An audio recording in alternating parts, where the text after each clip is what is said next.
NERDSoul. Yeah, late ill kid at OneYoungsta holding it down, bringing that street geek and nerd soul. What is up, my people? Today, come with another wonderful episode of movie reviews. But this is also a special because I'm teaming up with a team from Blerdish. They're here. We got both of them, not just one. We got Keith and Mark here to hold it down. We have a whole round table full of cool folks. But to introduce first, I'm gonna throw it to Keith for the Blerdish side of things. Keith, what's up? What up, y'all? This is Keith Cooper of the Blerdish podcast, here with these dope people, including Mark, and we're going to be talking about, of course, Project Power. Yeah, and I'm Mark Dub, part man, part thug, using my heart for what hearts are made for. That's the love, and I love Project Power, so let's get it. Just watched it. So right here, I got Emmy nominated. No, don't start with this. Boy. Don't start with this. No, go ahead. No, go ahead. I'll get started. Go ahead. Purple Heart recipient, 2018. Man. Clement Bryant. Man, why is that a lie to all the people and all these people that are on the podcast, on this video with us, like you making me sound like P. Diddy, man. Like, it ain't right. No, I'm just playing. What's up, everybody? Ready to talk about some Project Power.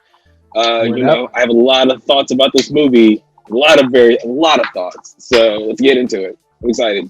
And over here, we have Nate from, I know him from AfterBuzz. That's right. So, reviewer, gamer, all kinds of cool stuff. Nate, introduce yourself. Like you said, I got the awesome opportunity to meet you at AfterBuzz. We connected there along with some other friends that we have in common. It's my first time doing your show, but yeah, I'm a big gamer. I love big music guy as well, and also I love talking about movies and TVs. I came from a big comic book background as well, so especially the superhero nerdier stuff is definitely my forte. Cool. So I'll throw it out to Nate first. Just general thoughts after seeing the film. How you feel? Oh, do I have to go first? Okay. I'll throw it. No. I can.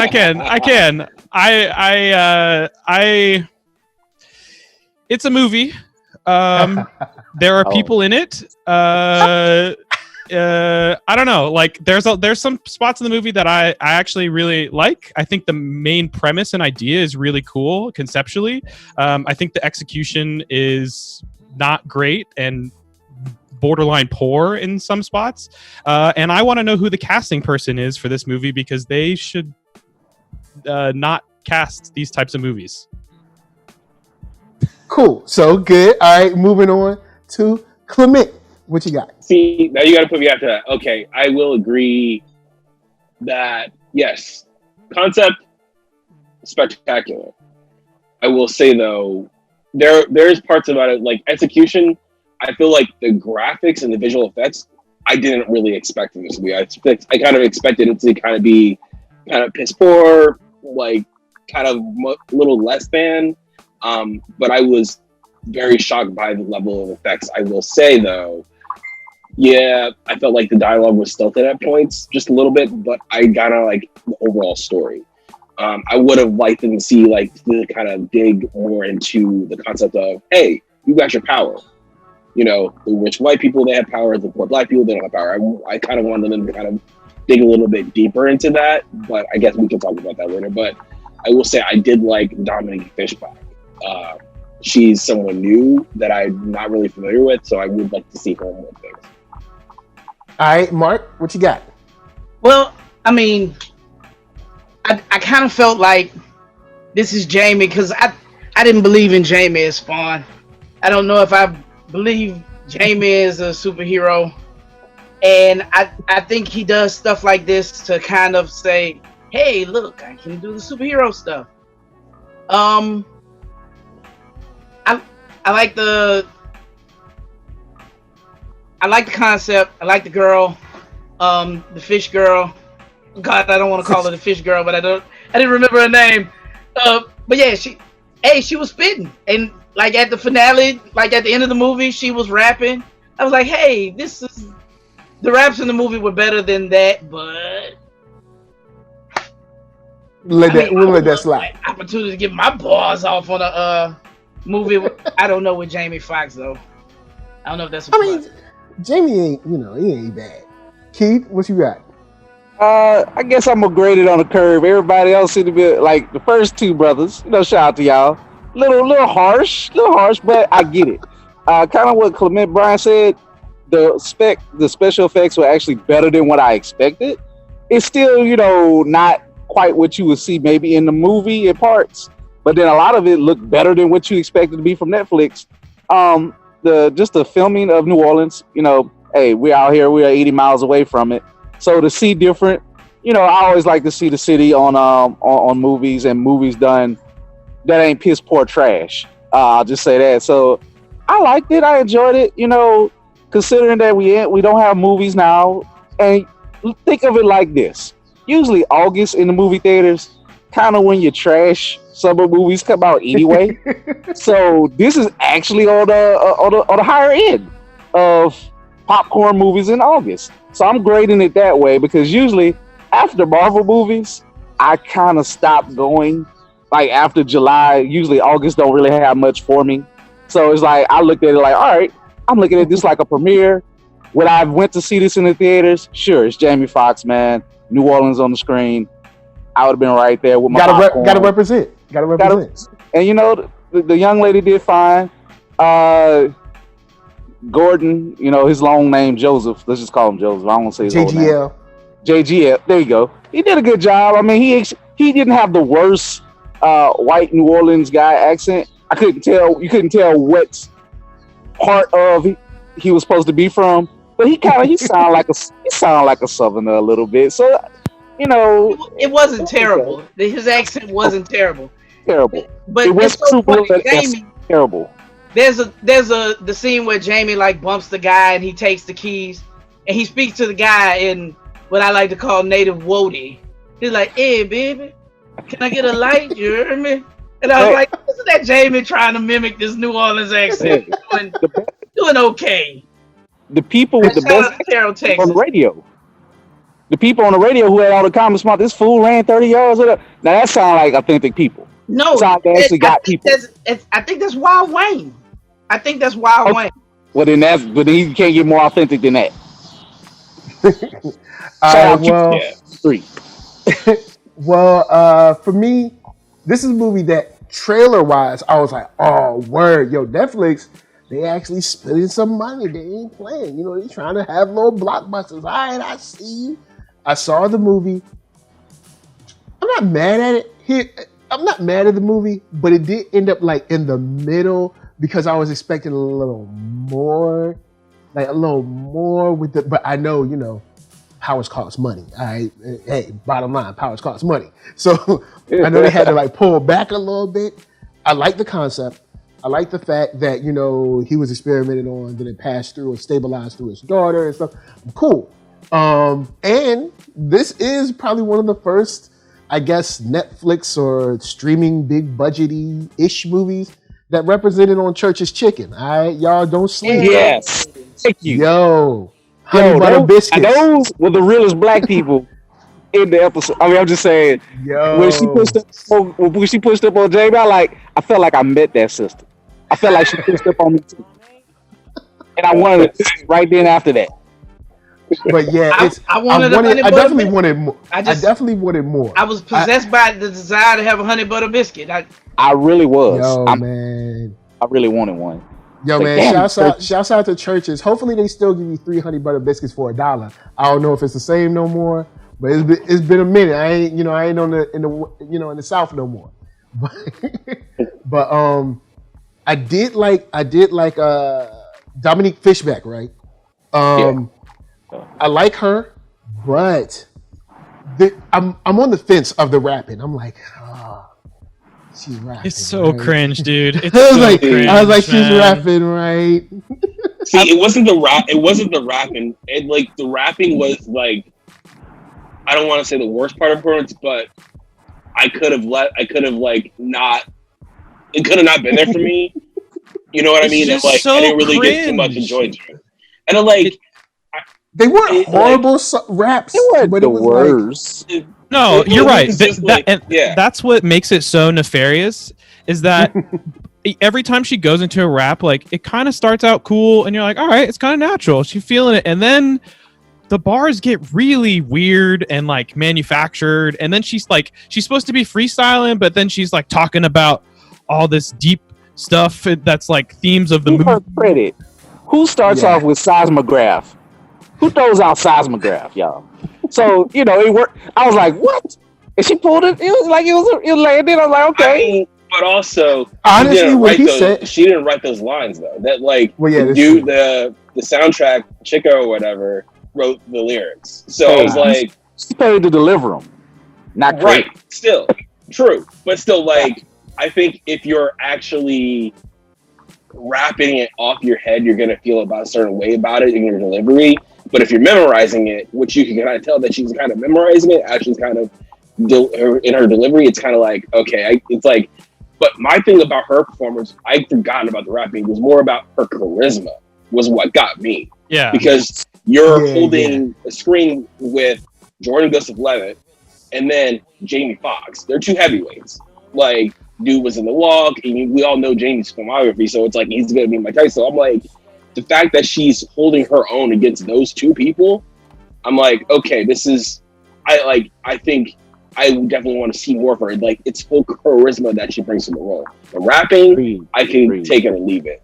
Feel me? So I was like, I'll give it to her. And also the fact that it's probably her first role, I'm like, all right. See, the rapping, let it just slide. put that up. That's a part of the grading curve. That's part of that just kind of getting out of my mind. Like, you know, just like, she good, you know, good job, baby. Just let that slide. All right. I mean, look.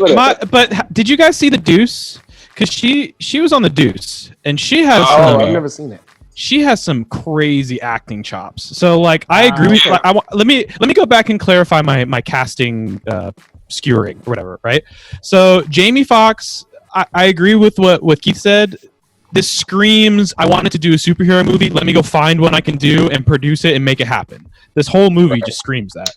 And as much as I think his character was not really implemented well, and as cool as that concept is, it could have been explored so much cooler. He does pretty good in the movie. He's Jamie Foxx, right? Dominique Fishback, like you said, charisma out the ass, dude. And even with what, in my opinion, is a super cringy, we're appealing to the urban youth. Look, she raps kind of a thing. Like, nah. Outside of that, though, the character itself, her interactions with her mom, the way she interacts with Jamie Foxx's character, great. Jason Gordon-Levitt should not be in this movie. Wow. I don't get it at all. I love him. I love him. Yo, Nate, that was going to be my next point. I was going to throw the mark. Brick is one of my favorite films. Okay, dude, I love Jason Gordon-Levitt. 500 Days of Summer, Looper. He should not be in this movie. I'm sorry. It's like Inception. Yes.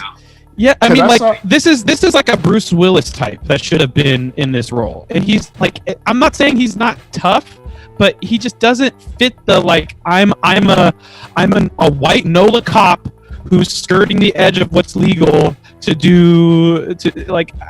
just didn't buy it from him. He looks a little too clean cut.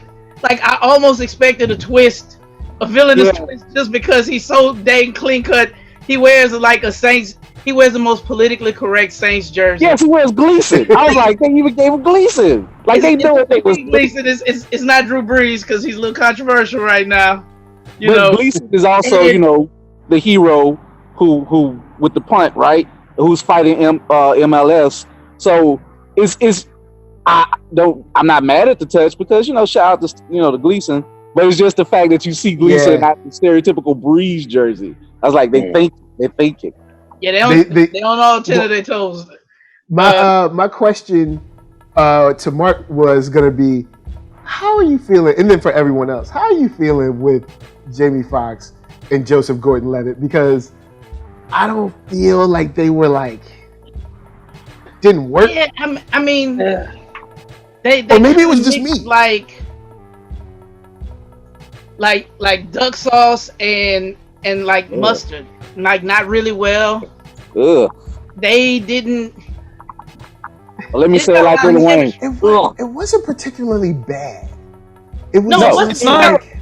I think both of them are strong enough as actors to like make it not terrible, but it also like they were not Jamie Foxx and I want to build on that point. Anybody else? You know what it is? You know what it reminds me of? It's two NBA All-Star players who join up on a team and they don't mesh right away. Like they both can carry this film. They both carried it, but it wasn't mixing.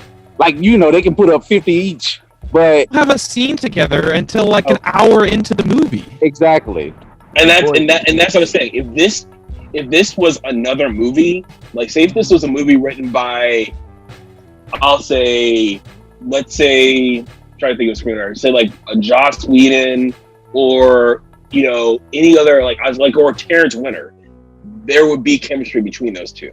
In the fact that they don't bring them into the movie until after it starts, that's a problem for their chemistry because they don't have time to deliver that on screen. So by the time it happens, it's like, okay, it's like we're already on the move. Let's just these go. two guys. Yeah. So it's like, what happens when they try to do in the script is they try to make it happen organically that they're meeting up and like, oh, you're after these cats? Okay, cool. I'm after these cats too. Let's join up and let's do this. So I'm saying if this was a different movie or it was written differently, that chemistry, because those two, you could obviously see like they would have chemistry. It's just a weird kind of meshing of the script. Written better is the word you're looking for. Yeah. Here's an example. In the trailer for, and I know you guys are probably going to be like, but dude, it's this movie. But in the trailer for Tenet, the chemistry between John David Washington and I can't think of his name. Pattinson. Yes. The chemistry just in that trailer alone, you're like, yo, yeah, I want to see this. Because he's like, what did he say? He's like, oh, it's going to be a little dramatic. He's like, dramatic, but the way they look at each other, their kind of posture between each other, you're like, they seem like people that are like, dude, you always do this. You know what I'm saying? It's like, it has like that playful. Apples and oranges, brother. Again, I'm just going to grade on that curve. I am not going to grade on the curve. Yeah. So, and to Keith's point about like the late summer superhero film, even if you don't take it as that and just as like a Netflix movie, it is better than the average Netflix film of this type that has like sci-fi and action-y. Because Netflix do be having some doo-doo.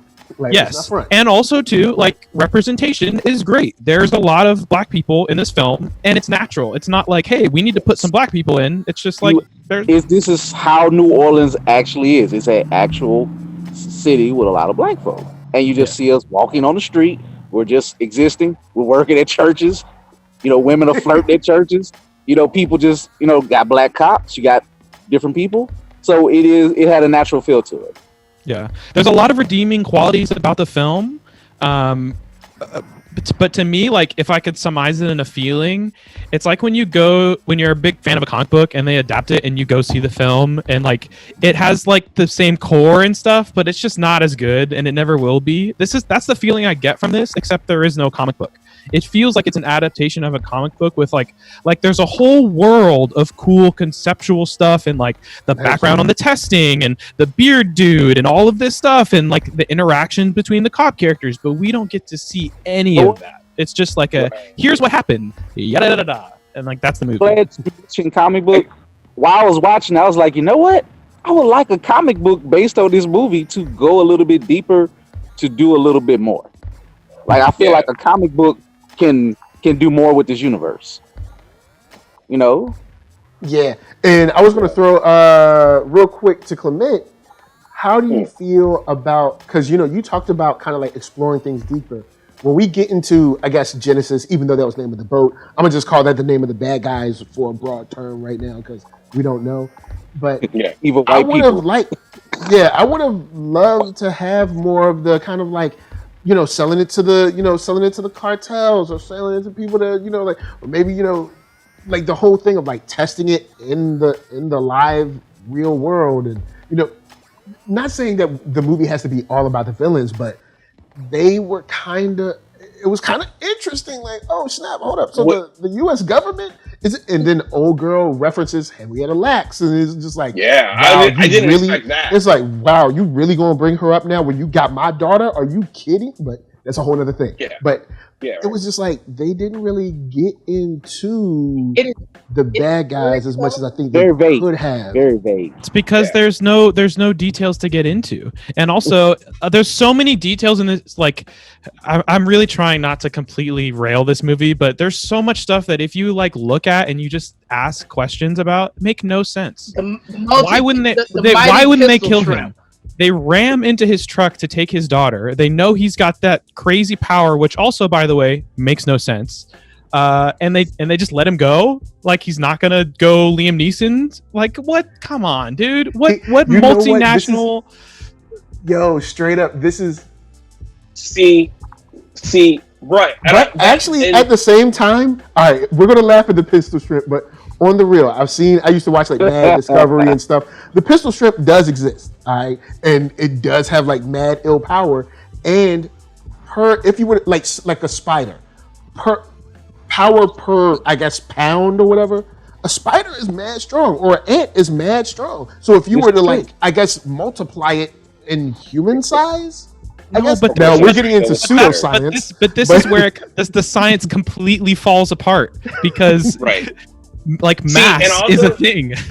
And I'm going to say this. I know we get into like pseudoscience. This is what you do. You see your mind. You see the key. You just turn it off. I know. I wish I could. I tried that too. Okay, you feel so much better. Except for the pistol strip, every power in this was Jack from X-Men. Emma Frost, the freezing that was Emma Frost, the healing power of Wolverine, the spikes in the arm. The spikes in the arm was Marrow, and I'm like, okay. Oh, so, Marrow! Shouts to Marrow. She was like cool for a second. So I'm like, and me and my girlfriend are watching, and she's like, "Wait, are they jacking the X-Men powers?" But can I be honest? I know that, but like, Diamond, the Diamond Hearts. Like, Diamond, but like. It started off like that, and then it went to the freezing powers. So the way that they did it, the way that like execution, the way it kind of looked, I guess it was all the most generic superpowers possible. We got hot guy, cold girl, stretchy man, bone man, super strong guy, and knockoff Hulk. And then I can atom bomb guy, but I can control where it goes. Than half of the X-Men movies to me, though. Like, it was still better than half of the Fox X-Men movies. I would have. All right, now hold on. Nah, I can't. Fox do have. See, what Fox confuses you with is Fox will have like one hot moment for the whole movie, and you'll be like, "Yo, do you remember which part?" And then when you sit down and try to watch it again, you're like, "Oh yeah, there's an hour of trash before this real hot moment." But at least there is like. Go ahead, Clement. No, I was just, like. As far as the Fox movies of X-Men, it's like they only had a few, like 3 good movies: Days of Future Past, First Class, and Logan. So those are the 3. I am not going to sit here while you slander the first X-Men film. It is not a great movie by any standards, but it is also not a bad film. If that movie has to be viewed contextually.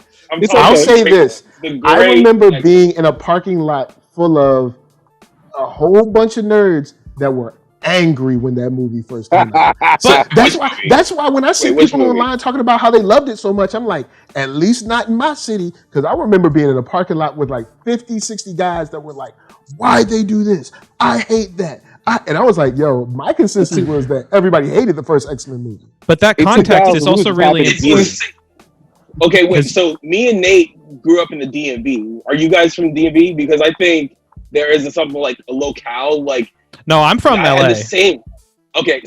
I'm from when I first saw it. So when I first saw the first X-Men, I had the same reaction. Everyone was like, "What the heck is this movie?" I know this. We're getting off topic, but everyone was like, "This is not the X-Men I grew up with."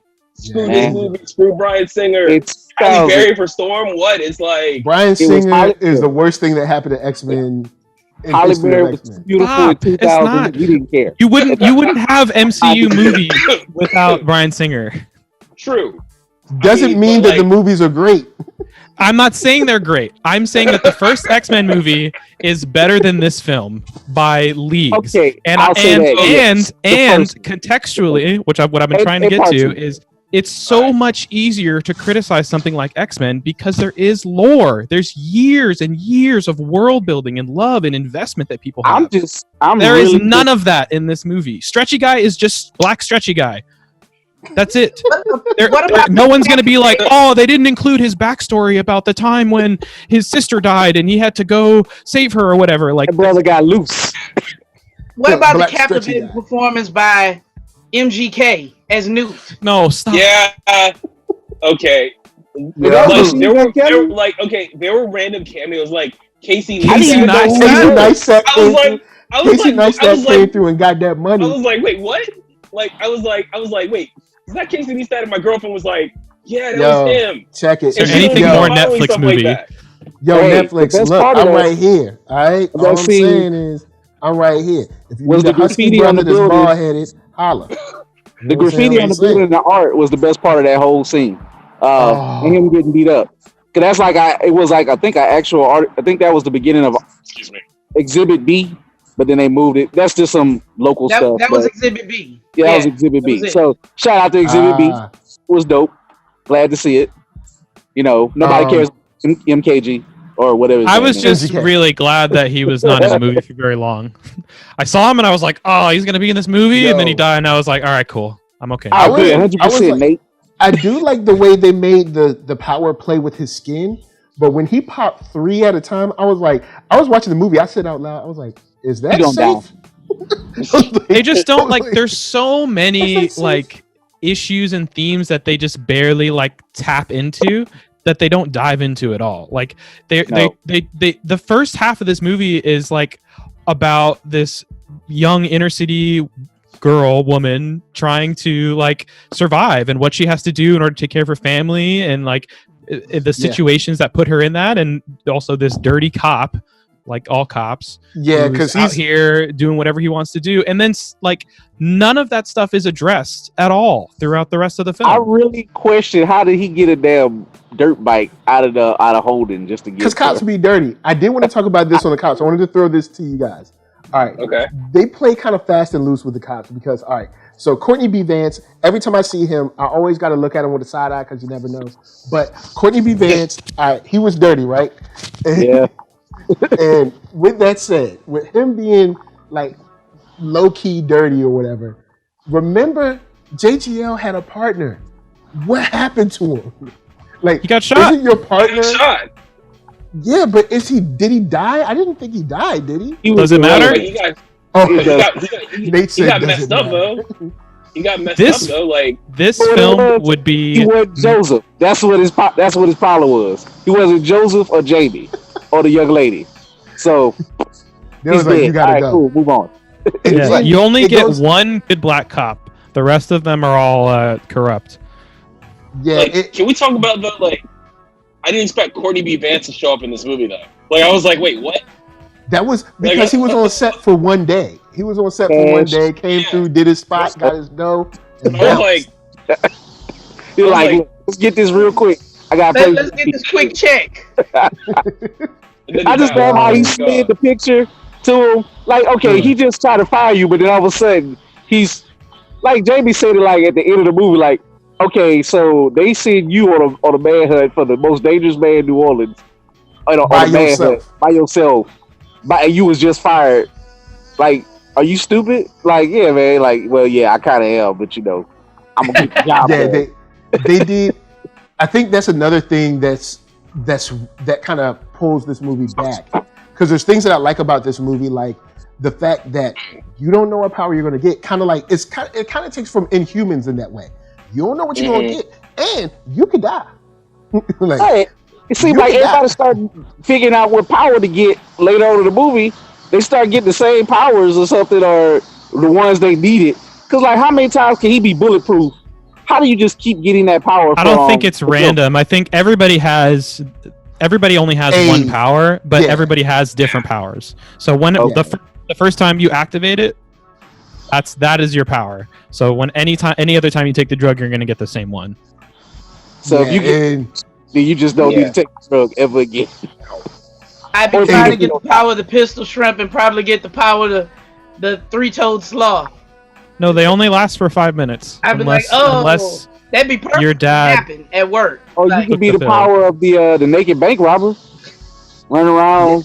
And see, that was another thing that I'm willing to lean with, because I watch a ton of sci-fi, and I'm sure we all do. I'm willing to lean that through your blood and through birth, it was able to stabilize in your daughter. But what about the other people that they were studying? Did they not study them? Did they not have kids? Did they die? It's just, Did like- they? It was just like, don't worry about that. There's a lot of questions. That's what's so frustrating, because the outta concept is here. so cool, but it's so poorly thought out. They just wanted to have a movie where there's a Jamie Foxx plays a badass guy who has some dark past where he has to go chase after his daughter, and then in the after fact they came up with the reasons of, well, why do they want his daughter? Oh, because they tested on him, and so she was born with power. She has it all the time. Like it makes no sense. You know what I was thinking? You know what I would like? I would like this movie universe and Limitless to merge together to like form one big pill popping super Limitless mind. is a perfect example. Limitless is a pretty good example of like, yo, this is kind of cool. But then you watch the show and you're like, The show I'm talking about. See, when you make this longer than 2 hours, now I got questions. Yeah, you got to be in and out. Get in and out of this premise, and then you find.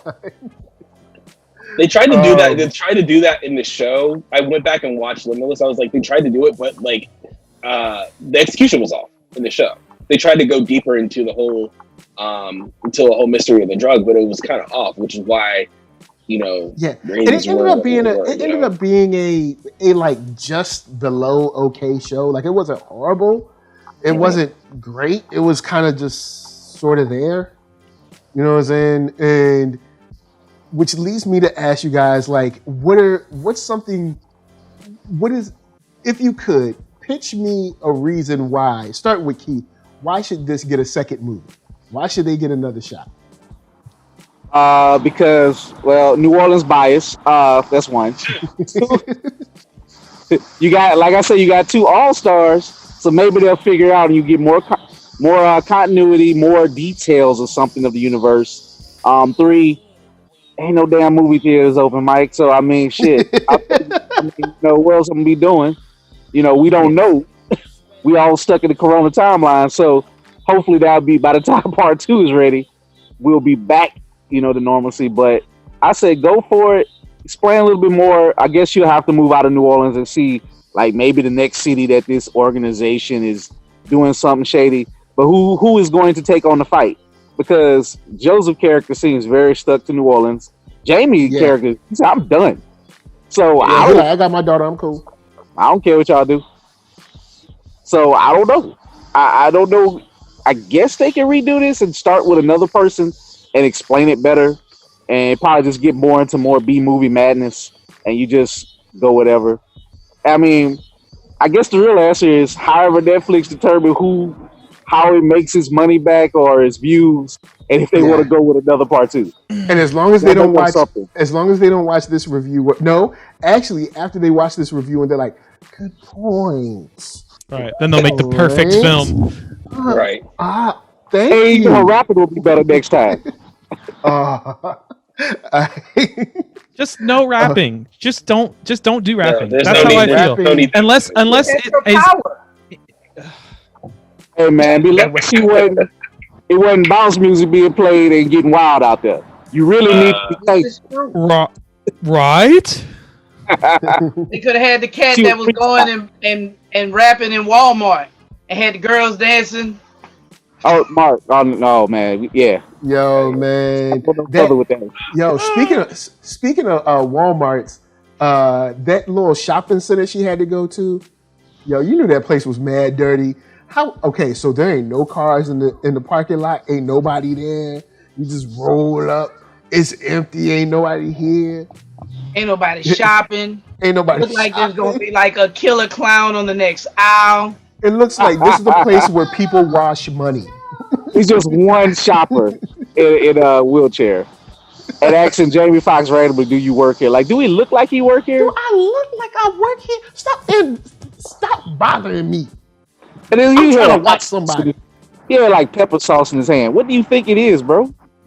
Look, don't ask me no questions. Oh, pepper sauce. Read. Are you blind too? Nah, see, that's wrong. That's wrong. I take it back, but I don't take it back. Stop bothering me when I'm in the store. I'm trying to watch this girl. I'm trying to solve a crime. My daughter is in danger, and there's people with powers. And here you come ask me about Pepper. I don't want to hear about no Pepper. He popped up real fast too. But that place looks like a place where drug dealers wash their money. Nobody shops here. I'm like, where's the can on the shelf is like from 2012. Yeah, like it was way expired. They don't have no name brand canned food. They just have every third rate. It just says corn. Well, potatoes. I will say this: I don't think we'll be getting a second. If they do make a second movie, I don't think we'll be getting a second movie anytime soon because this guy who wrote this movie is the co-writer of the Batman. So he's doing Mega Man. He's doing Mega Man. Co-writer he's got another movie. Yeah, that kind of scared me. I'm like, wait a minute. It's the Tillman guy or Tillotson or something. Mattson Tomlinson. I think that's his name. Yeah, Mattson Tomlin. So he is the co-writer of the Batman, and he has the Batman coming out. He's doing a Mega Man adaptation. He's doing a new another Mega Man. It better be animated. It's animated or CGI, right? What I remember is live action. Okay, from the guy who brought you Project Power coming this summer, Mega Man. But they're not going to go that way with the marketing campaign, though. No, they won't do that. Project Power is like it's an okay movie for like watching on a Friday, but it's not like that movie that you used to be like from the co-writer of the Batman. It's like it's not going to be that kind of thing. Yeah. You know what I mean? So let's just say this is like a paycheck movie for everybody. Yeah, and I mean, Netflix needs content. This is the part of the streaming wars that people don't talk about. We're going to see a lot of stuff that would not normally be made just because people need content. They have to keep making things because they have to compete and have exclusives. You have to sub to us because look at this movie we have, look at this show that we have. And that is even being more so exacerbated by the quarantine, by coronavirus. Things are not being made, so there's a backlog of films and TV shows that have been produced and never would have seen the light of day that are suddenly now being released because we got nothing else to release. So we already made this stuff. And I agree. Oh, go ahead. If it wasn't for Jamie Foxx in this movie, I've been kind of mad that I stopped my streaming of Legend of Korra for this. Oh, man. But I still go to the curve. It's so crazy to me that he said that he really liked the trailer for this film because I watched the trailer and I was like, oh, this is going to be ass. Wow. Yo, I saw the trailer and I was like, word, cool. I got a little, got a little bit of The Wire, got Jamie Foxx, got Church's Chicken, we got Powers. You gotta see the traps. I was like, okay, when I watched the trailer, I was like, I was kind of mixed on it. What did you say, Keith? He's trying to tell me to turn my brain off so I can just enjoy things. I wish that I could, man. I'm kind of in the middle because it's like, whereas like, I can't get out of the whole business. I get because I'll tell you guys, I get trapped in the business of it all. So that's my issue of it. So I'll watch the trailer and be like, okay, maybe this is going to be cool. I don't know if they're trying to really kind of hide all the spoilers, whose powers, whatever. So my reaction to the trailer was like, okay, I might watch it, I may not. And then when I saw this guy was the co-writer of the Batman, I was like, okay, let's see what he has. Because as far as I'm concerned, I think this is his first script. So I was like, let me see what he knows. Let me see what he's going to present. And that's why I watched it. Got a question. Brian Thompson is dead. Now, to his credit, Brian Thompson. Who knows? No. Like, isn't there like a famous Brian Thompson who's like a writer? His name is Mattson Tomlin. Okay. Oh, okay. Now, with that, to give him a little bit of room, just in case, even though he's the writer, due to the business side, we don't know what they decided to cut out when the director got to it. Because film is a director's medium. You know what I'm saying? So people can write whatever they write, but when the director gets on set and feels like, this scene doesn't fly for me, and the scene's out, or Yeah. something brand new is in, or they'll completely rework a scene because he doesn't like this angle or she doesn't like that angle. So to give him a little room, a little bit of room, it might not be all his fault. No, and I'm not trying to Yeah. I'm not trying to put all of that on him. It's just kind of like, you know, who knows what the movie was when he sold it to Netflix, and then like you're saying, by the time that the directors, and these are the same cats that did the Paranormal Activity series too. So it's like, you know, not the originals too. We're talking, they did 3 and 4. Right. So it's kind of like, you know, so I'm like, go ahead. I want to answer that question you asked earlier of how to make the sequel, and the answer is you don't make a sequel. You do a reboot, right? So the first step is I'm really curious to see if I can find that spec script and read it and kind of get an idea of how different the script is conceptually from what the end product of the film is. But if the core script is good, even if it's not, the core concept is good, it just needs a good writer is really all it needs. A good writer with a solid director, preferably someone black. Someone like Ryan Coogler, I think, would absolutely crush this film. He would actually get into the deeper economic themes that are going on, and actually talk about the corruption that goes on with governments being corrupt in order to get things that they want done, as well as the under themes of black people having the power and everybody wanting that power and trying to take that power and commercialize it. It is as a kind of a overall theme for the film. So I think ask a question real quick. Okay. Since the court, y'all watch Green Lightning, Black Lightning.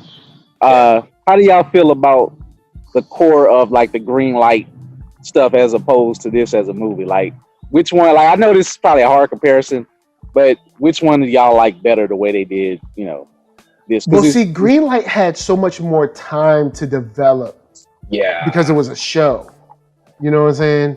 So we got to see into Bill Duke and all his folks. I forgot his real name, but you know, Bill Duke, his real name is Bill Duke, but I forgot the character's name. But we got to get into him. We got to see Braxton P. Hartnebrig, you know what I'm saying, from the Jamie Foxx show. We got to see kind of like what was happening to the kids. Some people that woke up, some people that woke up and died. We got to see kind of like a little bit more of the inner workings of the drug from the laboratory setting itself, as opposed to, you know, also having like the street gang aspect. But since they have a TV show, they can kind of do that. With 2 hours, you know what I'm saying, you can't always do that. But I do feel that maybe they could have mentioned, you know, maybe another testing facility or something where it just seemed like, because there were other men that they tested. I mean, did they ever have kids? Did they die? Were they also tracking them? I mean, okay, let's say, okay, I'm the bad company, right? And I want to make these little pill things because I want to make super soldiers because I want to sell them. All right, so now I test them on however many Army Rangers, say 10. I'm going to track those 10 until they die. Any offspring they have, I'm going to track them. It seemed like they were tracking Jamie Foxx's offspring. So what about, or, you know, do they ever give blood at a blood drive? We need to track that blood. What might happen? You know, who knows? We need to do something and see. And maybe a sequel could have that, them tracking down the other however many test subjects, their family, or maybe, you know, them rebuilding after losing the Genesis part of their project, you know. I don't know. It's very telling. It's very telling when the criminal enterprise in Undercover Brother was more well developed than the one in this movie. Damn. The brother was using chicken.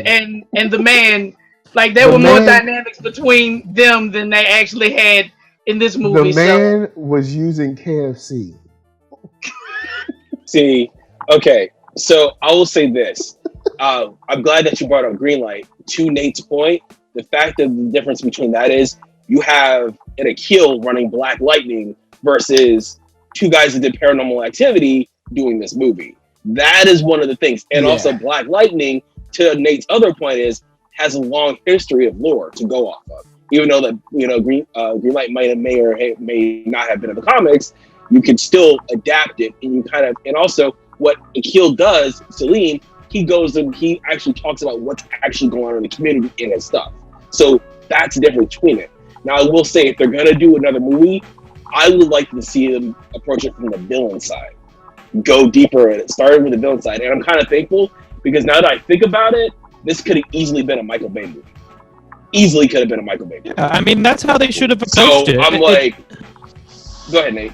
We should have been questioning like whether or not Jamie Foxx's character was good or bad the whole film. Right. And or if you're not going to go that route, then that should have been Jason Gordon-Levitt's character. We should have been questioning whether or not he was really corrupt or how involved he was in. Like, there isn't any like suspense. The characters don't grow or change at all. They just are the characters that they are. They serve the purpose that they serve for the movie, and then that's it. It's just really poor writing. Like, that's honestly the biggest fault of this movie, and that's why I really want to see the spec script, because I want to know if that stuff was there and they took it out to make more shooty explosions and rapping or whatever, or if it was just flawed from the beginning. All right, minus rapping, what were some of the worst scenes for you all, or the best scenes? This movie is so forgettable. I just watched it and All right, I do like the whole sequence, and I know it's MGK, but I do like that sequence just because of the way the powers worked and how they affected his body. Like, we got to see like real close to the skin how it was like tearing his skin apart, but he wasn't dying. Also, how he was like setting other stuff on fire. Because, you know, you think about stuff like the Human Torch, Sunspot. You think about characters like that, be like, yo, man, homie would just tear up everything. But like in the comics, they're just like kicking it, sort of. And like in this, it's like, dude is just like, yo, he's tearing up everything. Even when he's like not trying, he's just burning up everything. Because he's like on fire. Yeah, like the comic books where Human Torch is like on fire, just sitting on a couch, just like chilling. Yeah, and I do like how he turns the oven part on his ass off when he sits on the couch, so he doesn't burn anything. Like, it's just butt cheeks. That's how it works. Fire control. Or everything is flame retardant. Everything in the Max are both is flame retardant. That's they've already thought ahead, because he's really smart. Everything is unstable molecules. Yeah. I agree with you though. The effects in that fight were phenomenal. I just wish I could have seen what was going on. And then the death of the girl when she was freezing, because I like how sometimes we see like, yo, powers, especially in this, might not work out for you.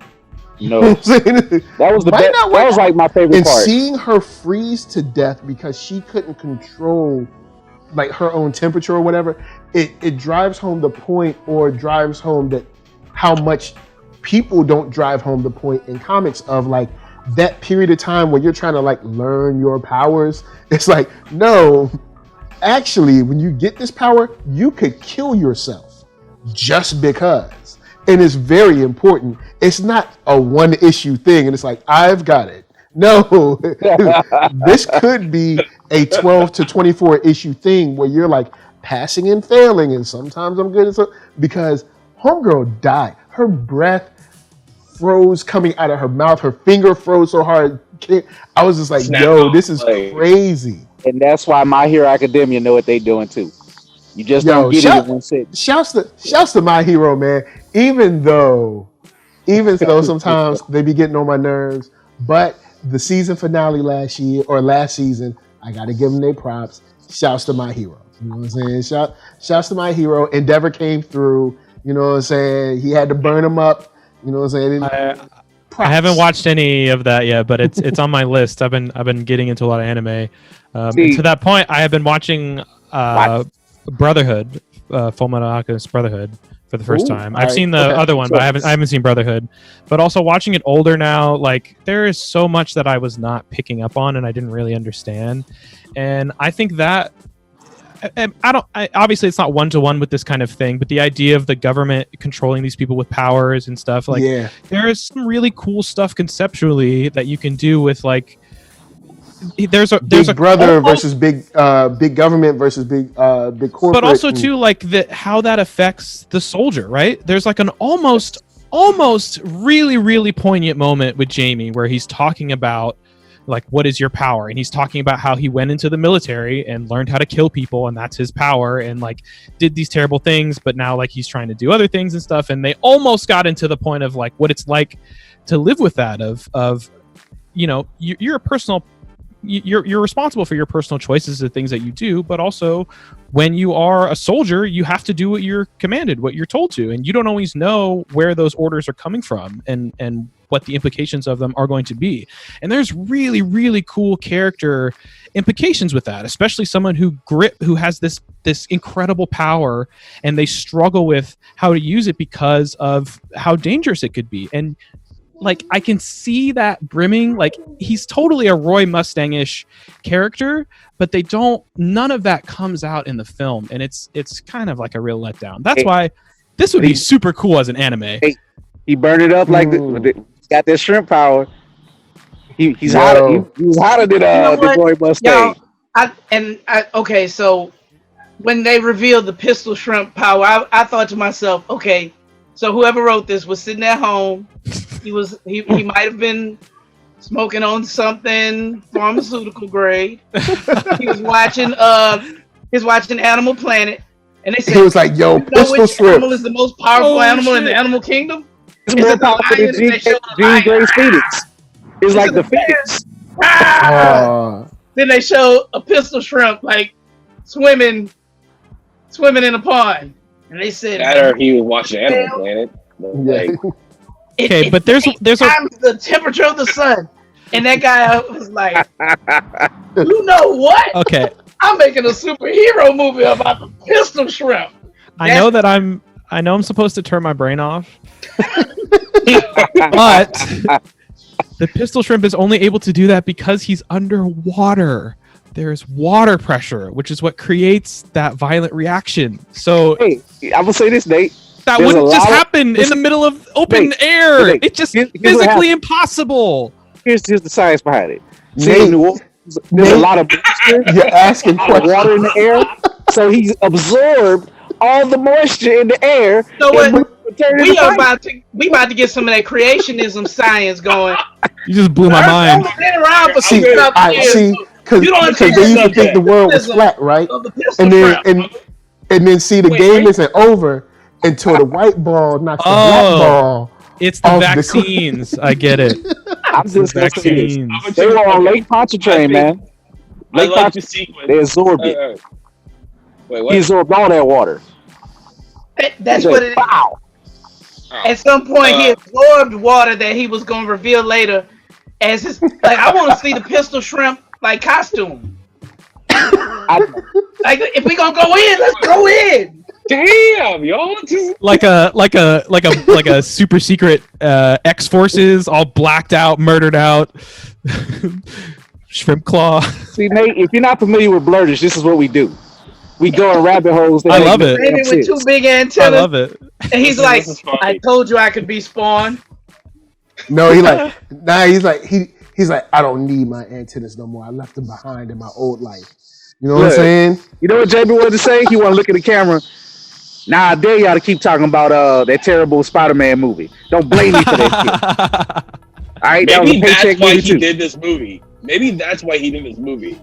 To feel like he has to get some sort of cred about, you know, I need my sci-fi, I need my geek cred, whatever, because Electro was a letdown in Amazing Spider-Man 2. So maybe, but I'll say I like the sequence with when Joseph Gordon-Levitt's character is introduced. That whole sequence of, you know, the guy standing behind the wall, that whole sequence. Oh yeah, that was really slick how they did that.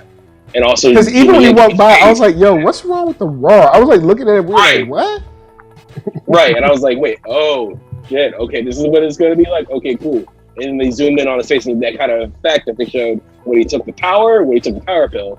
You saw his like skin kind of tighten up a little bit to make it bulletproof, which was kind of dope. Yeah.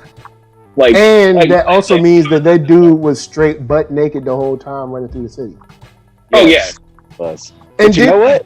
Did the invisibility make him run super fast? Because like either he runs really fast or that bike was mad slow. Because like Joseph Gordon-Levitt is now on a bike and he's just like ching. He didn't even do the thing when you stand. You know when you stand up and you be like He didn't try that. He was just like sitting down. He didn't even try, man. Come on, man. To be honest, this is not the weirdest thing I've seen on Bourbon Street, y'all. Not even close. It's like, Oh shit. Sorry, but like there's a butt naked dude that's like standard just running with money. on Bourbon Street. Standard. Oh my god. Oh man. Okay, So, this is going down a rabbit hole that I didn't Okay, know that, so that I was I'll prepared for. throw it out to you guys. Sorry about that. They're going to get the butt naked dude right now. If you hear all, They're going to get it. So I guess let's go around the horn. I'm gonna start right here with Clement Bryant. Out of 5 stars, what are you giving it? Because I'm gonna give it a 3 or a 3.5. Just because I think there's so much merit to the concept of this whole thing of like, okay, powers, government, the whole question of it. I'll give it on the concept. The execution, I'm kind of like mixed on. I'm like, because there's so much things that I did like, and there's a lot of things that I wasn't hip on, that I wasn't cool with. So I'm like, I'll give it a 3 out of 5, 3.5. Yeah, and with that, I'll say I kind of get what you mean because like sometimes I can't remember who told me this, but they said sometimes you have to wonder if you're scoring this on what it was or what you're projecting onto it. Like, you know, we start projecting on like what could be so cool about this. Like I said, I love stories about big corporate versus big government and how the you know the working man in the middle gets tossed, you know, from side to side, like kind of what we see in this. But they didn't really write that. I'm kind of grabbing that from it and kind of like throwing it in myself. For me, I roll with somewhere between 2.5 and 3. I think it's like just above average. I think it's watchable. Would I watch it again? Probably. I'm not rushing to watch it again, but I don't think it's like full trash, but I'm not as psyched as I was when I saw the trailer. Even though they did have Church's Chicken in there, and I got to give them some props for that. Over here, Nate, what's up? All right. My scale is 0 to 5 because there are movies that bad. But that's important because I'm gonna give this a 2. I kind of agree with Michael. I don't know if I would go to the 2.53. It's not a terrible movie. It's watchable. It's the kind of movie that, like, if I was 12 and I was watching cable back in the day and it was on Spike or something, I would watch it with commercials from the middle and like be like, oh, this is kind of cool. I like Jamie Foxx. And then later when I got older and I went to rewatch it, I'd be like, oh, this movie is ass. So yeah, I would say about a 2. There are some redeeming parts, but I really wouldn't recommend it to anybody. Just like you said, like conceptually, it's very cool, but you don't get bonus points for concepts. You get bonus points for the movie you actually made, and the movie you actually made sucks. I am right here, the diagonal square. Mark, what's up? Well, you know, it's funny. I think in this time that we've been doing this pod that Nate and Clement have already written the movie better than they did. Like the things you guys explored, I was like, yeah, you know, I wish they had done more with that. And I also, you know, I grade on like rewatchability. Like, yeah, replay value is an some of the important stuff thing. seemed cool, but do I want to watch this again? Like, man, this is like the same. rewatching. Yeah. Good point. I might have to drop my score because now that I'm thinking about it, Yeah. let's say a movie like Spider-Verse. I've seen that movie now. Now that I actually own it and it's on Netflix, and you know I watch it, my son watches it. I've seen this movie maybe in the teens, 20s now. And just like last week, I saw something new that I didn't recognize the first. Like I was like, oh, they did. It was like one of those little moments where like they'll like hit fist or somebody will have like a moment where they think about and just like a little animation. I'm like, oh, that's cute. That's a nice little. Even now, I'm recognizing things that I didn't recognize the first time, and I'm not tired of the movie. No, you know what I'm saying? It's kind of like Coming to America. I'm not tired of that movie. Oh, right. This movie, on the other hand, replaying it. I don't know if I could watch this movie like 10, 15, 20 times over the years. I might, you know what? I won't be that bad. No 3, 2.5. I'll say that 2.5 for me. 2.5. And I'll piggyback on that. Just last month we had the Old Guard come out. I watched the Old Guard 4 times by now, and I was like, and I immediately after we talked about it in our review, Mike. Like immediately, I was like, I want to watch I want to read every book. I want a sequel immediately. I don't have that same feeling with this movie. Like I'm like, okay, to make it, I'm like, okay, I may or may not watch it. With the Old Guard, I'm like, when I'm there, as long as they get Charlize back, I'm there. I don't have that kind of same energy with this movie. You know what I mean? Yeah, and it's interesting to hear you say that. I gotta check that film out.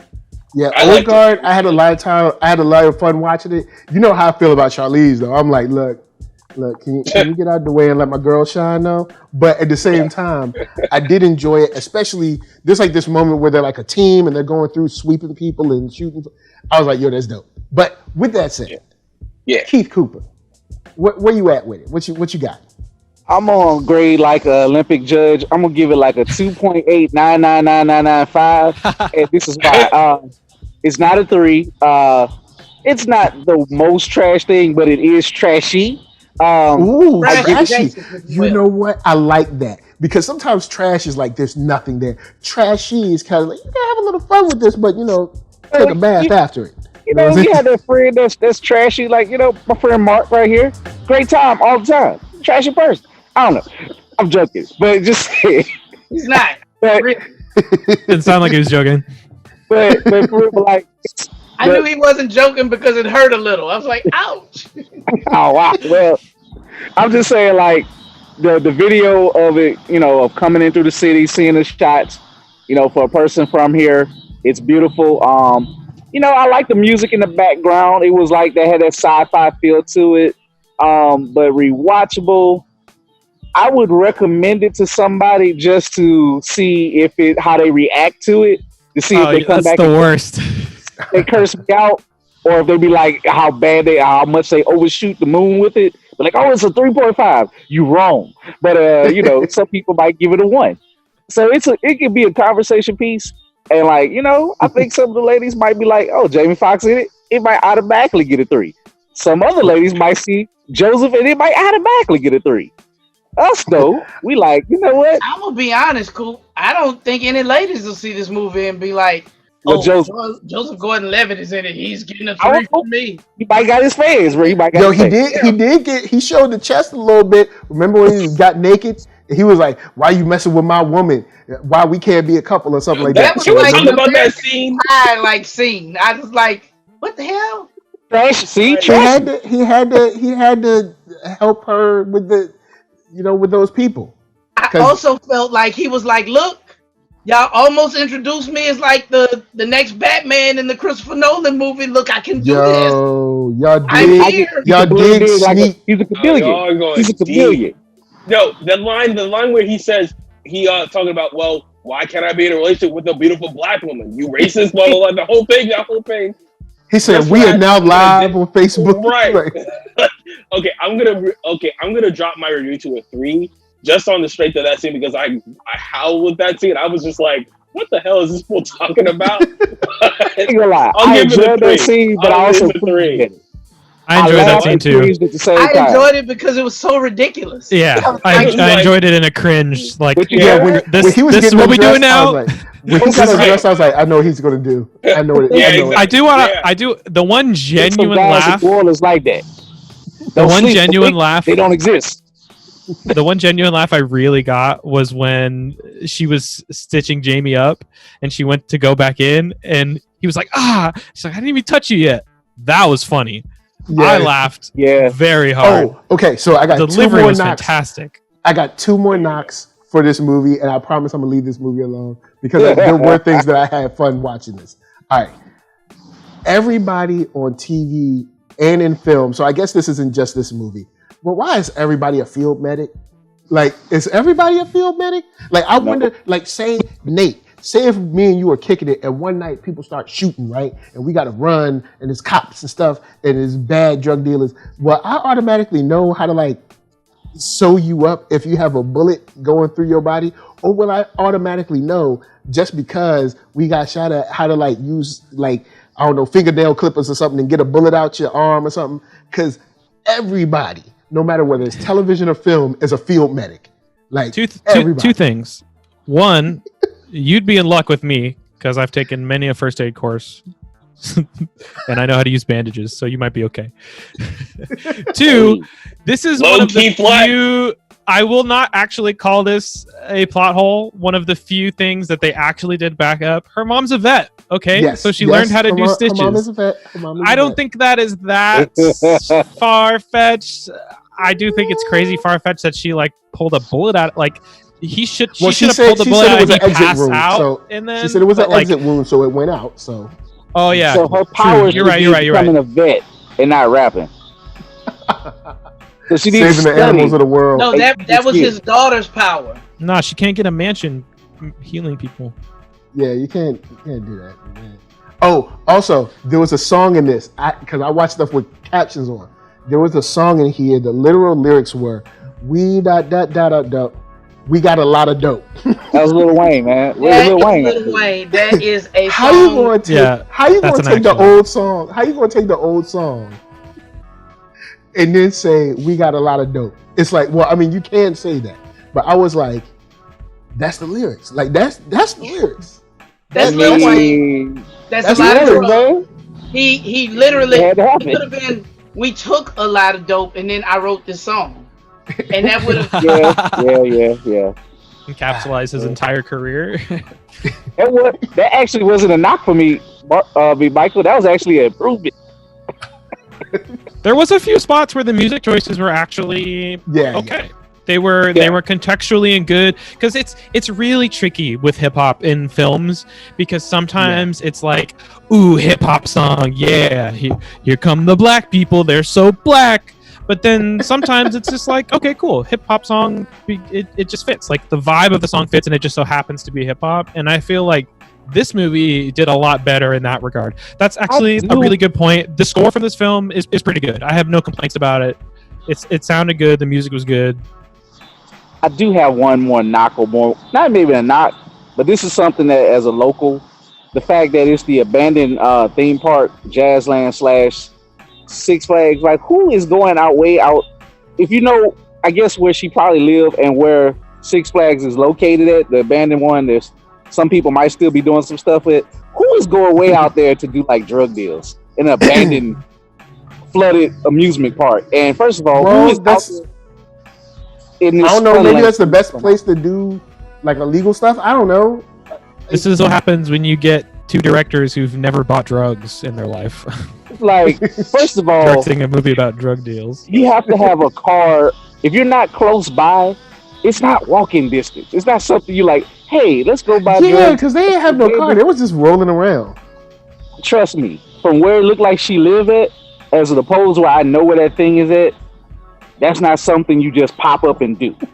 And you don't really get into it. Like, that's a local gripe, but it's like, I get it. It's stylistic and all, but I'm like, you know, it's the flooded theme park, and I'm just like, ugh. It's like, it's probably, since it's a flooded theme park, it's probably really cheap to shoot at, and that's why it was chosen. True. They're getting money off of it. I definitely like New Orleans as a character in the movie, but that's like I say a 2, and that's because of New Orleans, probably. Yeah. It was cringy. It wasn't like terrible. I've seen worse movies, but can I be real though? Son.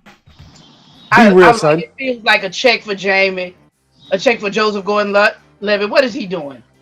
And like, hey, we want you to, like, be superhero adjacent. I'm there. Y'all gonna pay me for this? Yeah. Hell yeah. Sure.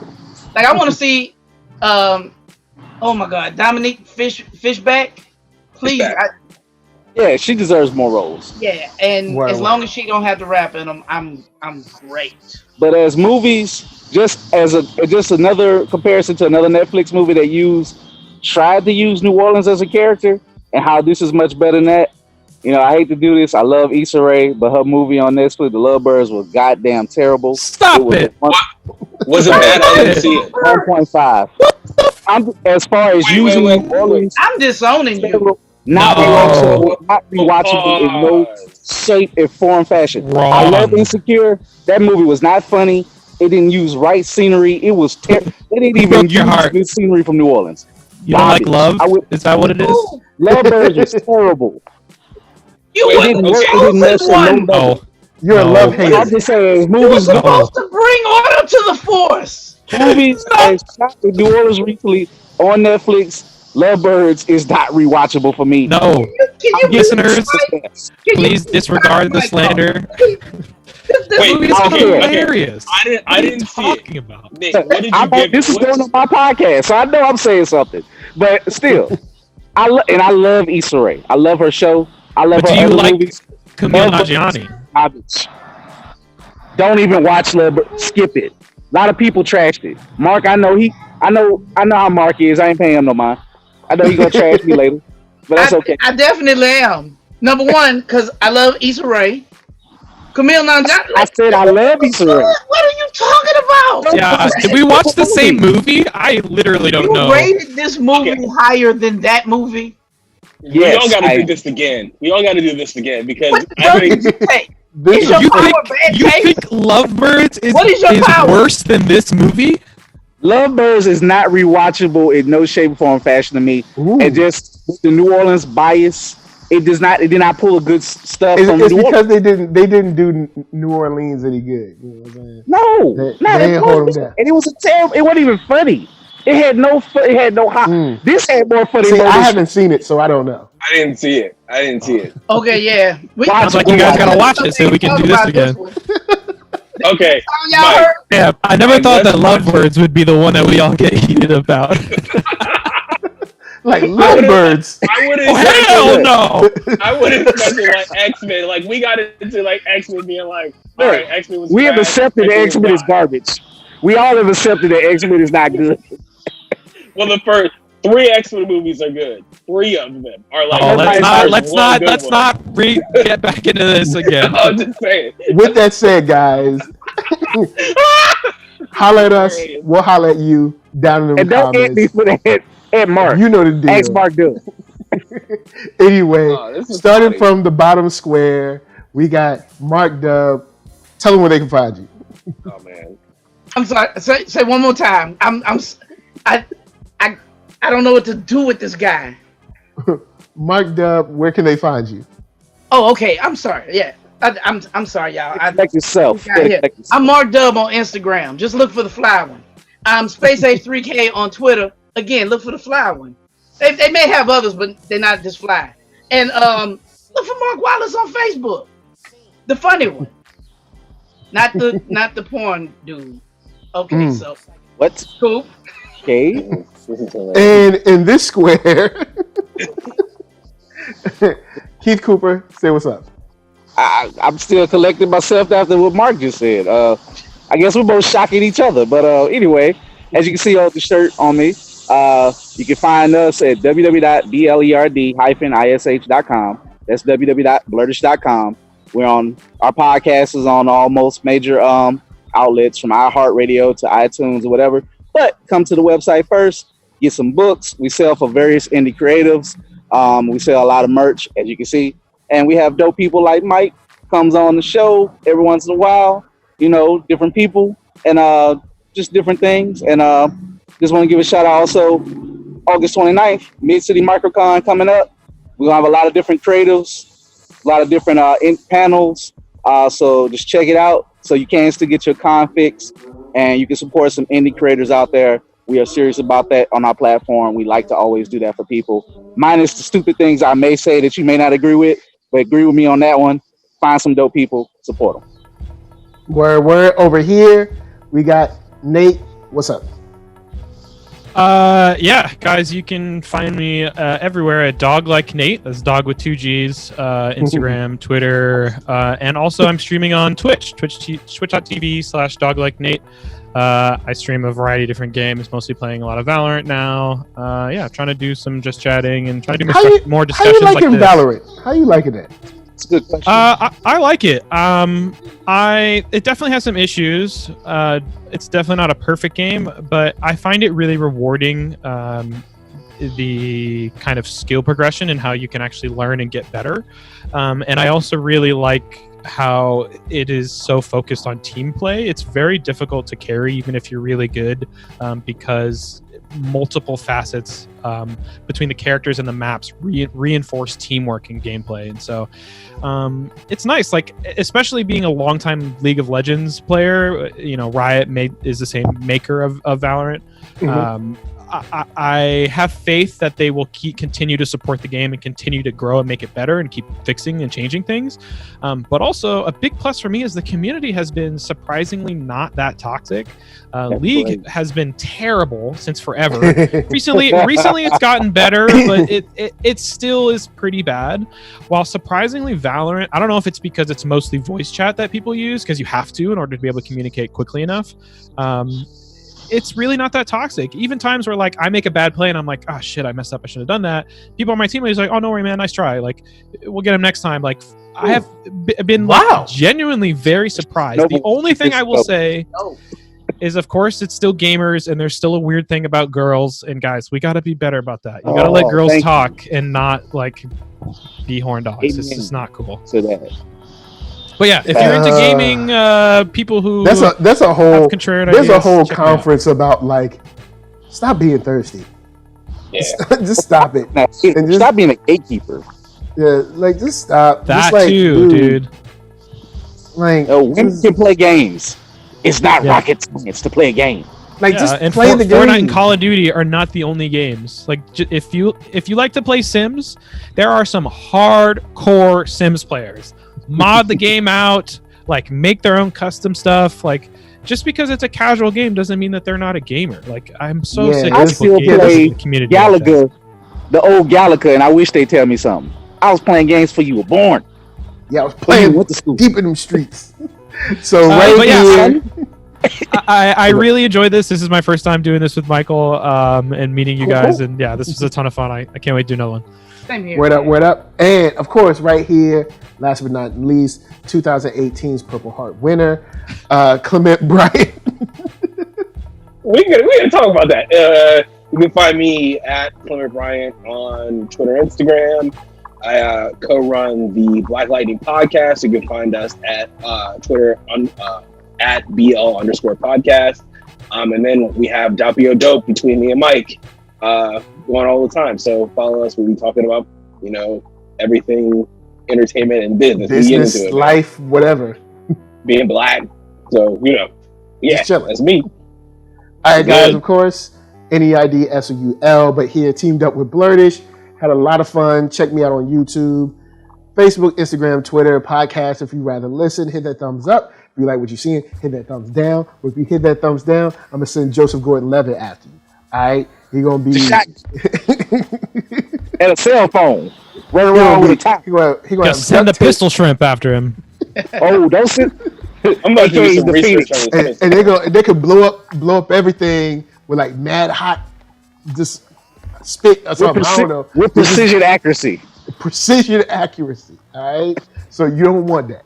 So with that said, until next time, this is from us to you saying peace. Peace. Don't mess with pistol shrimp.